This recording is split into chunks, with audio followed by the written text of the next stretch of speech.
Nah, aksi dari pembobolan penjara yang dilakukan oleh Clyde ini membuat pemerintahan Texas jadi sangat marah dan mereka memutuskan untuk memburu geng Barrow sampai ke antek-anteknya dan berjanji untuk membunuh mereka.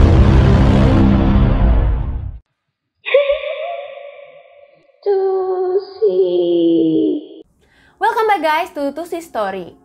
Di Tusi Story kali ini aku akan memberikan kalian sebuah cerita tentang pasangan kriminal.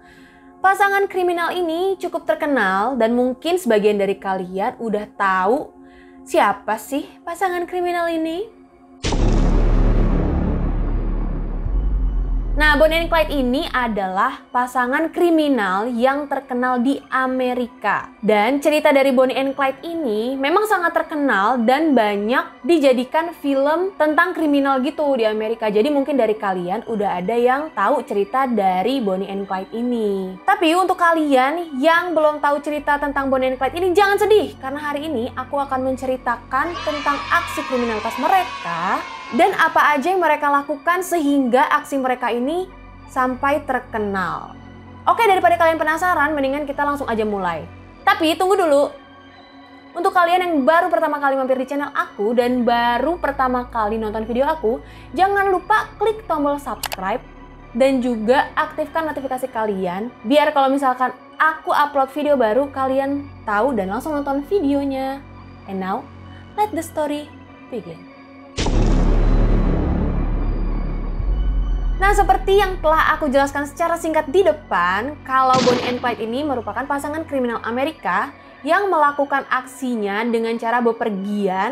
Jadi mereka nih nggak melakukan aksi di satu tempat aja, tapi mereka melakukan aksinya di beberapa negara bagian Amerika, tepatnya di Amerika Tengah. Nah, sebenarnya Bonnie and Clyde ini nggak cuma melakukan aksi kriminalnya itu berdua aja, tapi mereka melakukannya bersama teman-temannya yang disebut dengan geng Barrow. Dan geng Barrow ini melakukan aksi kriminalitasnya waktu Amerika dilanda Great Depression. Apa itu Great Depression? Great Depression adalah keruntuhan ekonomi parah di Amerika yang terjadi pada awal tahun 1930-an. Dan hal ini menyebabkan banyak perusahaan yang bangkrut. Dan hal itu juga menyebabkan banyaknya pengangguran. Nah, mungkin aja ini adalah salah satu kenapa Bonnie and Clyde melakukan aksi kriminalitas, karena banyak pengangguran yang ada di Amerika dan gak ada pekerjaan untuk mereka. Jadi mereka melakukan banyak aksi kriminalitas untuk mendapatkan uang, mendapatkan penghasilan gitu. Nah, sebelum aku mulai cerita tentang aksi Bonnie and Clyde and the Gang, aku akan memberikan kalian sedikit informasi tentang biografi dari Bonnie dan juga Clyde. Bonnie yang memiliki nama lengkap Bonnie Elizabeth Parker lahir di Texas pada tanggal 1 Oktober 1910. Lalu, saat Bonnie berusia 16 tahun, Bonnie menikahi teman sekolahnya yang bernama Roy Thornton pada tanggal 25 September 1926.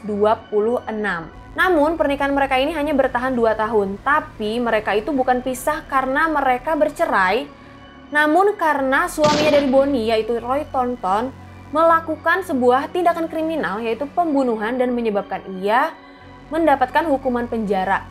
Nah, hal inilah yang membuat Bonnie sama suaminya Roy Thornton gak pernah ketemu lagi semenjak Roy Thornton masuk penjara. Clyde Champion Barrow lahir pada tahun 1909 di Texas. Dan Clyde memang sudah berasal dari keluarga yang miskin. Clyde juga sudah melakukan aksi kriminalitas sejak ia berumur 17 tahun, seperti mencuri dan merampok bersama dengan saudaranya yang bernama Buck Barrow. Jadi sejak umur 17 itu, Clyde sudah beberapa kali masuk keluar penjara. Lalu pada umur 21 tahun, Clyde bertemu dengan seorang wanita cantik yang bernama Bonnie, yang saat itu berusia 19 tahun. Nah, sejak awal ketemu, mereka berdua sudah menunjukkan ketertarikan satu sama lain. Tapi setelah 2 minggu dari pertama mereka ketemu, Clyde kembali masuk penjara karena ia melakukan aksi kriminalitas, yaitu merampok. Dan Clyde diberikan hukuman penjara di Eastham Prison Farm pada April 1930. Disinilah aksi kriminalitas Bonnie and Clyde berawal. Setelah Clyde masuk penjara, Bonnie nih saking sukanya sama Clyde, Dia menyelundupkan pistol yang digunakan oleh Clyde untuk melarikan diri dari penjara. Clyde akhirnya berhasil kabur, tapi 1 minggu setelah kabur, dia akhirnya ditangkap lagi dan masuk lagi ke penjara. 2 tahun kemudian, pada tahun 1932, Clyde akhirnya keluar penjara. Tapi setelah dia keluar penjara, Clyde ini nggak ada kapoknya buat melakukan aksi kriminalitas. Clyde malah melanjutkan aksinya tersebut dibantu dengan teman yang bernama Flood dan juga pasangannya yang bernama Bonnie. Sebenarnya Clyde memiliki tujuan kenapa ia melakukan aksi kriminalitasnya setelah ia keluar dari Eastham Prison Farm, yaitu ingin membalaskan dendam terhadap Eastham Prison Farm atau Texas Department of Correction. Karena itu dia mau mengumpulkan uang, senjata, dan juga pasukan untuk menyerang penjara tersebut.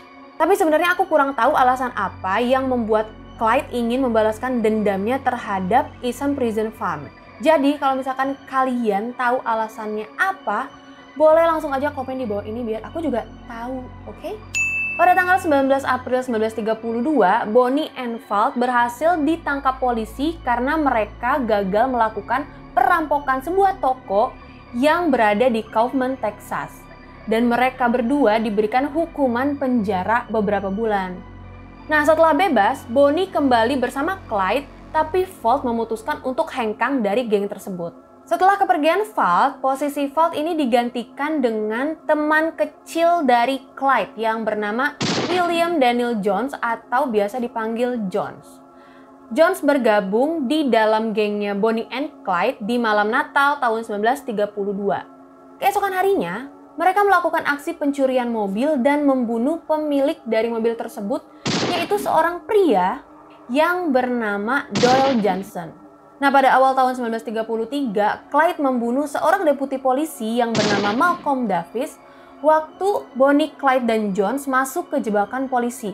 Jadi, Bonnie and Clyde ini kan sudah beberapa kali melakukan aksi kriminalitas. Dan polisi juga sudah beberapa kali mencoba untuk memburu mereka sampai membuat beberapa jebakan. Nah, di jebakan polisi ini, Bonnie and Clyde berhasil kabur lagi dan membunuh 1 orang polisi. Dan dari aksi kriminalitas mereka yang pertama di bulan April 1932 sampai dengan awal tahun 1933, Bonnie and Clyde telah membunuh 5 orang yang tidak bersalah termasuk polisi. Di tanggal 22 Maret 1933, saudara dari Clyde yaitu Buck yang baru saja keluar dari penjara dan juga istrinya memutuskan untuk bergabung di dalam gengnya Bonnie and Clyde. Jadi di dalam geng itu ada 5 orang, Bonnie, Clyde, Jones, Buck, dan juga Blanche. Dan kelima orang ini dijuluki oleh polisi dengan sebutan Geng Barrow. Mereka juga memiliki sebuah base camp yaitu rumah yang berada di Joplin, Missouri. Di tanggal 13 April 1933, polisi mengetahui base camp dari Geng Barrow dan memutuskan untuk menyerbu rumah Joplin untuk menangkap mereka.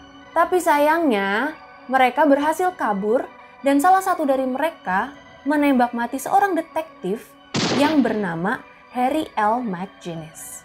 Nah, walaupun polisi gagal menangkap Geng Barrow, namun polisi menemukan beberapa barang yang mereka miliki termasuk foto-foto.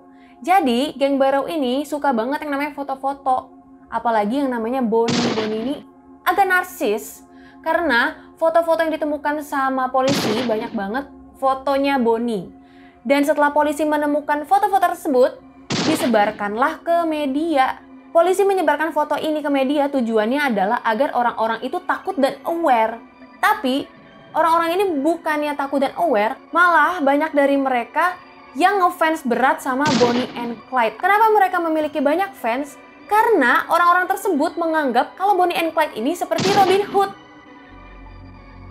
Yang menurut aku itu gak make sense sama sekali karena Bonnie and Clyde ini tidak sama dengan Robin Hood. Kalau menurut aku ya, karena kan kalau Robin Hood kan mencuri untuk memberikan hasil curiannya ini kepada orang miskin, orang yang membutuhkan. Kalau Bonnie and Clyde udah mencuri dengan brutal dan kejam, membunuh, menculik. Terus apa yang sama Robin Hood? Udah ya, setelah mereka berhasil kabur, Bonnie and Clyde and the Gang melanjutkan tur kriminal mereka ke Minnesota, Indiana, Louisiana, dan Oklahoma. Mereka melanjutkan aksi kriminalitas mereka seperti merampok bank, merampok toko, merampok pom bensin, dan juga mencuri mobil yang mereka gunakan untuk melarikan diri. Nah, selain kejahatan-kejahatan itu, geng Barrow juga menculik korban dan membunuh mereka, serta membunuh beberapa polisi. Pada bulan Juli 1933, waktu Bonnie and Clyde sampai di Missouri, mereka memutuskan untuk bermalam di sebuah cabin Red Crown Tourist Court. Nah, di sana ada seorang saksi dan akhirnya ia melaporkan keberadaan dari geng Barrow kepada polisi. Setelah polisi mengetahui keberadaan dari geng tersebut, polisi memutuskan untuk menyerbu cabin tersebut dan terjadilah baku tembak antara geng Barrow dan juga polisi. Sayangnya lagi, geng Barrow ini berhasil kabur. Walaupun geng tersebut berhasil kabur, ada 2 orang anggota yang terkena luka tembak. Bukan sih, yang terkena luka tembak cuma 1, yaitu Buck yang terkena luka tembak di kepala. Satu lagi Blanche, istrinya Buck, yang hampir buta karena tembakan dari polisi yang mengenai kaca mobil dan serpihannya yang mengenai mata dari Blanche. Nah, setelah kabur dari Missouri, mereka melarikan diri ke Iowa dan berkemah di Dexville Park. Lagi-lagi posisi mereka diketahui oleh polisi dan polisi menyerang geng Barrow lagi. Dan lagi-lagi geng Barrow ini berhasil kabur. Tapi yang kabur cuma 3 orang, yaitu Bonnie, Clyde, dan juga Jones. Ketiga orang ini meninggalkan 2 orang teman yang terluka, yaitu Buck dan juga Blanche. Nah, Buck dan juga Blanche akhirnya berhasil ditangkap oleh polisi. Lalu 3 orang yang berhasil kabur ini melanjutkan tur kriminal mereka ke Colorado, Minnesota, Mississippi, dan setelah itu mereka memutuskan untuk berkunjung ke rumah orang tua mereka yang berada di Dallas, Texas. Sesampainya di Dallas, polisi lagi-lagi menemukan posisi mereka dan memutuskan untuk menangkap ketiga orang ini. Nah, yang pertama, polisi memutuskan untuk menangkap Jones di rumahnya dan akhirnya berhasil. Jones akhirnya tertangkap oleh polisi. Tapi, berita penangkapan Jones ini terdengar oleh Bonnie and Clyde. Dan lagi-lagi mereka berhasil kabur. Jadi Bonnie and Clyde ini gengnya tinggal 2 dari berlima, tinggal Bonnie and Clyde. Nah, karena Bonnie and Clyde ini tinggal berdua dan gak punya teman-teman lagi untuk melanjutkan aksi kriminalitas mereka, akhirnya Clyde merencanakan sesuatu. Di awal Januari 1934, Clyde merencanakan sebuah pelarian untuk teman-temannya. Di antaranya adalah Hamilton dan juga Medvin. Dan ada beberapa orang lagi dari Eastham Prison. Tahu kan kalian kalau tujuan awal dari Clyde ini adalah membalaskan dendam terhadap Eastham Prison atau Texas Department of Correction. Dan aksi pembobolan penjara yang direncanakan oleh Clyde ini berhasil, guys. Dan salah satu narapidana yang berhasil kabur menembak seorang petugas penjara, yaitu Mayor Joe Crewson. Nah, aksi dari pembobolan penjara yang dilakukan oleh Clyde ini membuat pemerintahan Texas jadi sangat marah dan mereka memutuskan untuk memburu geng Barrow sampai ke antek-anteknya dan berjanji untuk membunuh mereka. Nah, dalam misi perburuan Bonnie and Clyde, Texas Department of Correction menggandeng mantan Texas Ranger yang bernama Frank Hammer, yaitu seorang pensiunan Texas Ranger yang selama 20 tahun ia bekerja sebagai Texas Ranger, sangat ditakuti dan dikagumi di seluruh Texas karena Frank Hammer dapat membasmi kriminalitas di Texas dengan sangat cepat. Setelah bergabung dengan tim perburuan Bonnie and Clyde, Frank Hammer ini langsung mempelajari gerak-gerik dan juga melacak perpindahan dari Bonnie and Clyde. Nah, dari pelacakannya Frank Hammer ini, ia mengatakan kalau gengnya Bonnie and Clyde melakukan aksi kriminalitasnya di tepian 5 negara bagian. Kenapa? Karena mereka nggak akan bisa dikejar oleh polisi. Hal itu dikarenakan satu negara bagian dengan satu negara bagian tidak memiliki wilayah hukum yang sama. Nah, dari penelitiannya Frank Hammer, dia juga mengatakan kalau pada saat itu itinerary yang dilakukan oleh Bonnie and Clyde adalah menuju kampung mereka, yaitu Texas. Tapi waktu dicari ke Texas, Bonnie and Clyde ini nggak ada di rumah orang tua mereka. Akhirnya, Frank Hammer dan pasukannya memutuskan untuk mencari Medvin di rumah orang tuanya yang berada di Bienville Parish, Louisiana. Nah, waktu sampai di Louisiana, Hammer dan pasukannya bertemu dengan bapaknya Medvin, yaitu Ivy, dan mereka merencanakan penjebakan untuk penangkapan Bonnie and Clyde. Bapaknya Matvin yang bernama Ivy mengatakan kalau Bonnie and Clyde akan kembali ke rumahnya pada tanggal 23 Mei 1934. Nah, setelah mereka sepakat untuk menjebak Bonnie and Clyde, mereka memasang jebakan dengan menerbalikan truknya Ivy di sebuah jalan yang bernama Louisiana State Highway 154 yang berada di Gippsland. Dengan harapan waktu Bonnie and Clyde melihat bapaknya Ivy di tengah jalan, ia akan berhenti dan menolong bapaknya Ivy. Frank Hammer dan pasukannya serta Ivy sudah berjaga dan bersiap-siap di jalan tersebut dari tanggal 22 Mei. Dan keesokan harinya, pada tanggal 23 Mei 1934, tepatnya jam 9.15, mobil yang dikendarai oleh Bonnie and Clyde masuk jebakan. Dan saat itu juga, Frank Hammer dan pasukannya yang bersembunyi di semak-semak keluar dan langsung menembakkan senjata mereka ke mobilnya Bonnie and Clyde. Dan Bonnie and Clyde langsung mati di tempat. Sebanyak 167 peluru yang ditembakkan ke mobilnya Bonnie and Clyde. Dan saat mereka sudah dipastikan tewas, polisi mengeluarkan beberapa senjata dari mobil mereka dan juga ribuan amunisi serta belasan plat yang berasal dari negara-negara bagian yang telah mereka lewati. Dan Frank Hammer dan pasukannya ini juga sangat kaget dengan kematian dari Bonnie and Clyde yang sangat populer, sampai pemakamannya dihadiri oleh 20.000 orang yang ingin menyaksikan pemakaman tersebut dan berharap kalau mereka bisa melihat wajah terakhir dari Bonnie and Clyde. Selama 2 tahun beraksi, Bonnie and Clyde and the Gang membunuh setidaknya 13 orang secara brutal dan juga kejam. Dan antek-antek dari Bonnie and Clyde ini juga diburu dan ditangkap oleh polisi.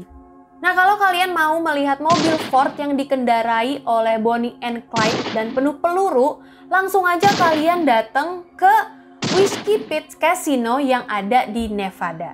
Nah, di awal aku udah bilang kalau cerita dari Bonnie and Clyde ini diangkat ke beberapa film. Film yang mengadaptasi cerita dari Bonnie and Clyde ini ditayangkan pada tahun 1967 dengan judul Bonnie and Clyde. Dan ada lagi film Bonnie and Clyde The True Story yang dirilis pada tahun 1992. Kalau aku emang gak nonton kedua film itu, tapi aku nonton film yang judulnya The Highwayman yang keluar pada tahun 2019 dan itu menceritakan tentang kronologi penangkapan dari Bonnie and Clyde. Menurut aku, cerita dari The Highwayman ini lumayan menggambarkan situasi dari penangkapan Bonnie and Clyde. Ya, itulah tadi cerita tentang pasangan kriminal terkenal di Amerika yang bernama Bonnie and Clyde. Gimana menurut kalian? Apakah Bonnie and Clyde ini beneran bisa disebut sebagai Robin Hood? Atau Bonnie and Clyde pantas menerima kepopuleran mereka? Kalau menurut aku enggak, tapi kalau menurut kalian gimana? Langsung aja komen di bawah ini. Oke guys, segitu dulu Tusi Story untuk kali ini. Terima kasih untuk kalian yang udah nonton. Dan kalau kalian mau nonton video lain yang gak kalah seru dan gak kalah menegangkan, langsung aja diklik video selanjutnya. Untuk kalian yang mau request untuk next Tusi Story, boleh banget langsung aja komen di bawah ini. Jangan lupa like video ini dan juga subscribe channel aku. Tusi pamit, see you guys on the next video and bye!